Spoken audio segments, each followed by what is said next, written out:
کیا آپ ایک ایسے شخص کی کہانی جانتے ہیں جو حق کے لیے پوری قوم کے خلاف ڈٹا رہا؟ جی ہاں، میں یہاں ذکر کر رہی ہوں حضرت ابراہیم علیہ السلام کا، جن کی زندگی ایمان، قربانی اور توحید کی ایک عظیم مثال ہے۔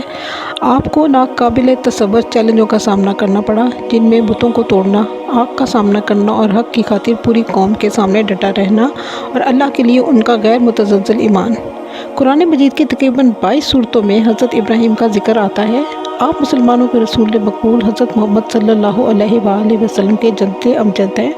گویا مسلمان نہ صرف امت محمدیہ سے تعلق رکھتے ہیں بلکہ امت ابراہیمیہ سے بھی متعلق ہیں۔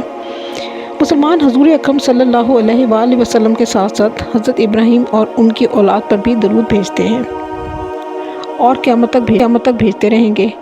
اس لیے سیرت النبی سیریز کا باقاعدہ آغاز میں حضرت ابراہیم پر ویڈیو بنانے سے شروع کروں گی۔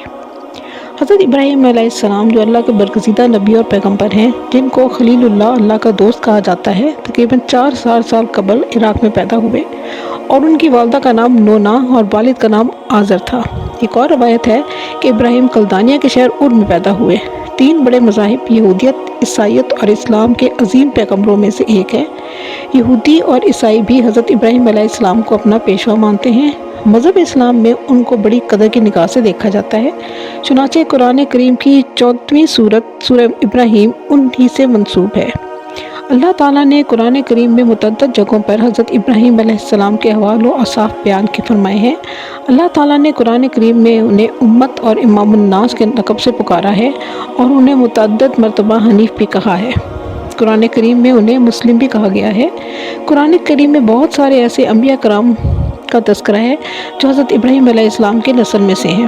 حضرت ابراہیم علیہ السلام کو بچپن سے ہی قلب سلیم عطا کیا گیا تھا، چنانچہ انہوں نے ابتدا سے ہی بت پرستی کی مخالفت کی۔ اللہ کی مخلوقات پہ غور و فکر کے بعد انہیں یقین ہو گیا تھا کہ ساری کائنات کو پیدا کرنے والا ایک معبود حقیقی ہے جس کا کوئی شریک نہیں ہے، جیسا کہ فرمان الہی ہے، اور اس طرح ہم ابراہیم کو آسمانوں اور زمین کی سلطنت کا نظارہ کراتے تھے، اور مقصد یہ تھا کہ وہ مکمل یقین رکھنے والوں میں شامل ہوں۔ چنانچہ جب ان پر رات چھائی تو انہوں نے ایک ستارہ دیکھا، کہنے لگے یہ میرا رب ہے۔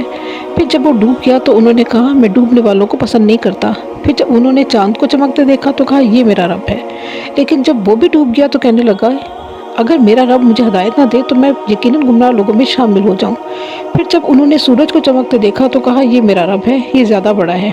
پھر جب وہ غروب ہوا تو انہوں نے کہا اے میری قوم، جن جن چیزوں کو تم اللہ کی خدائی میں شریک قرار دیتے ہو میں ان سب سے بیزار ہوں۔ میں نے تو پوری طرح یکسو ہو کر اپنا رخ اس ذات کی طرف کر لیا ہے جس نے آسمانوں اور زمین کو پیدا کیا ہے، اور میں شرک کرنے والوں میں سے نہیں ہوں۔ حضرت ابراہیم علیہ السلام نے مرنے کے بعد زندہ ہونے کی بابت جب سمجھنا چاہا تو اللہ تعالیٰ نے پرندوں کی مثال کے ذریعے ان کو یہ راز سمجھایا، جیسے کہ اللہ تعالیٰ نے سورہ بقرہ میں بیان فرمایا ہے۔ اور اس وقت کا تذکرہ سنو جب ابراہیم نے کہا تھا کہ میرے پروردگار مجھے دکھائیے کہ آپ مردوں کو کیسے زندہ کرتے ہیں۔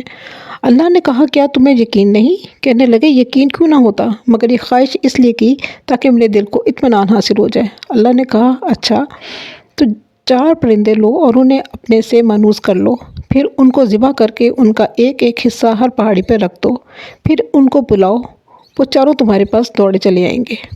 ان کا والد آزر مذہبی پیشوا تھا، بت بنا کر بیچا کرتا تھا۔ حضرت ابراہیم علیہ السلام نے بچپن سے ہی بتوں کی عبادت کی مخالفت کی۔ کھل کر مخالفت کرنے پر ان کو قتل کرنے اور گھر سے نکالنے کی دھمکی دی گئی۔ حضرت ابراہیم علیہ السلام کا ایک عبادت گاہ میں گھس کر بڑے بت کے علاوہ تمام بتوں کے ٹکڑے ٹکڑے کرنے کا واقعہ پیش آیا، جس کا ذکر قرآن کریم میں ہے۔ چنانچہ ابراہیم نے ان کے بڑے بت کے سوا سارے بتوں کو ٹکڑے ٹکڑے کر دیا تاکہ وہ لوگ اس کی طرف رجوع کریں۔ وہ کہنے لگے کہ ہمارے خداؤں کے ساتھ یہ حرکت کس نے کی ہے، وہ کوئی بڑا ہی ظالم تھا۔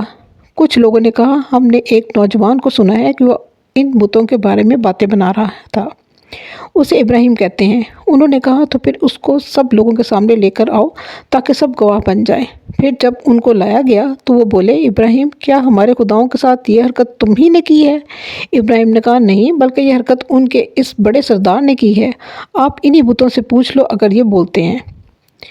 سورہ الصافات میں ہے کہ کوئی جشن کا دن تھا جس میں ساری قوم شہر چھوڑ کر کہیں جایا کرتی تھی۔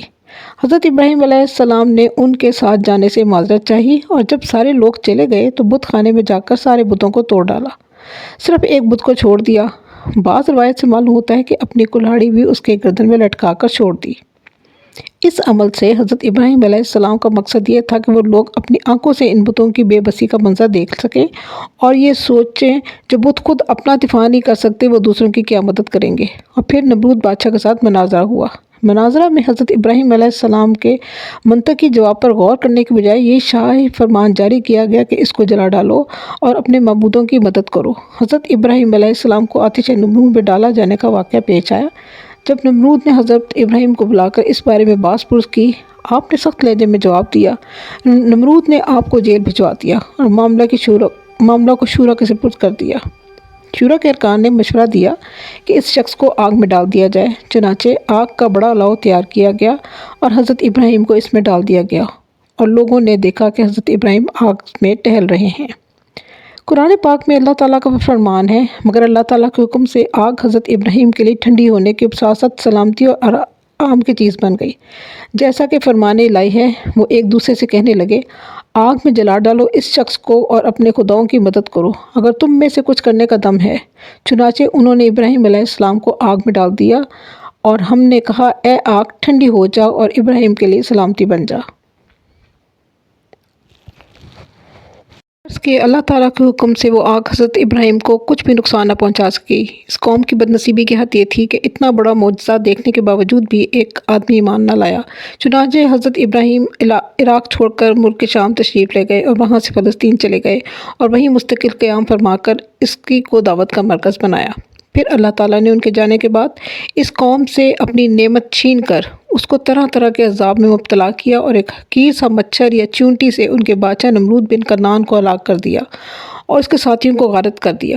قوم ابراہیم کو ہلاک نہ کیا گیا چونکہ حضرت ابراہیم علیہ السلام نے اللہ سے ان کی ہلاکت کے لیے کوئی مطالبہ نہ کیا تھا، بلکہ حضرت ابراہیم علیہ السلام نے ان کو اور ان کے بت پرستی کو چھوڑ کر ان سے علیحدگی اختیار کر لی تھی۔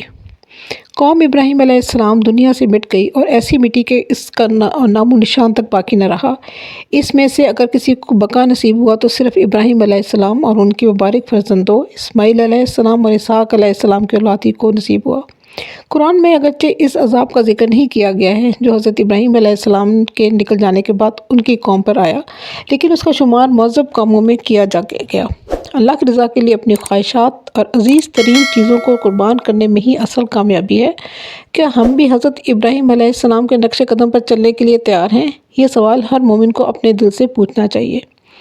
امید ہے میری یہ ویڈیو آپ کو پسند آئی ہوگی۔ اگر آئی ہے تو چینل کو لائک اور شیئر اور سبسکرائب کریں اور ساتھ ہی بیل آئیکن کے بٹن پریس کریں تاکہ میری اگلی آنے والی ویڈیوز کا نوٹیفیکیشن آپ کو مل سکے۔ شکریہ۔